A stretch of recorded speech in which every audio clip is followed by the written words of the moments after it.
আমি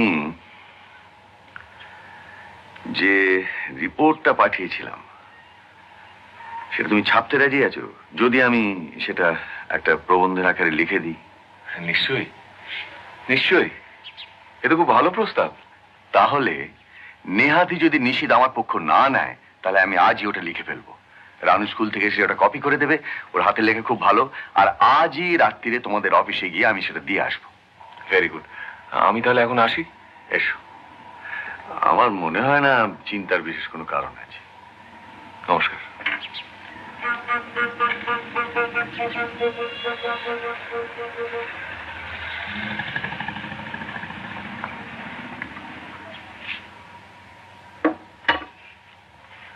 সারাক্ষণ খাবার ঘরে কি করো বলো তো? খাওয়ার করে নয়, কার্তিককে একটা নতুন রান্না বুঝিয়ে দিচ্ছিলাম। সে হবে কোন, এখন এখানে একটু বসো। বসো বসো।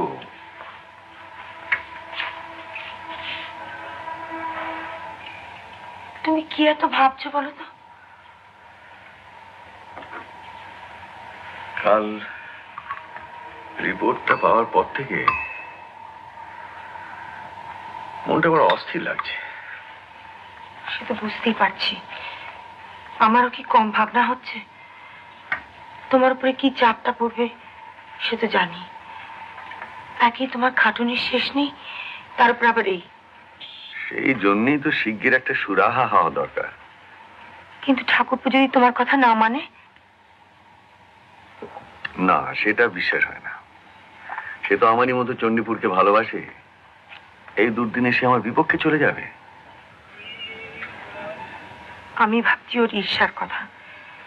এই 30 বছর ধরে ওকে তো আমি দেখছি। কিন্তু এটা ভুলো না যে এই হাসপাতালের চাকরিটা ওই করে দিয়েছিল, এই বাড়িটার সন্ধান তো ওই দিয়েছিল। কিন্তু এসব করেছে ও নিজের সব গুছিয়ে নেবার পর, তার আগে নয়।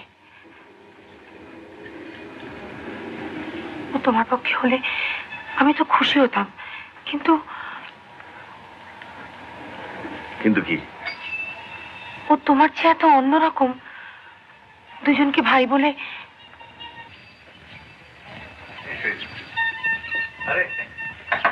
Good morning Mr Bhargav. Good morning.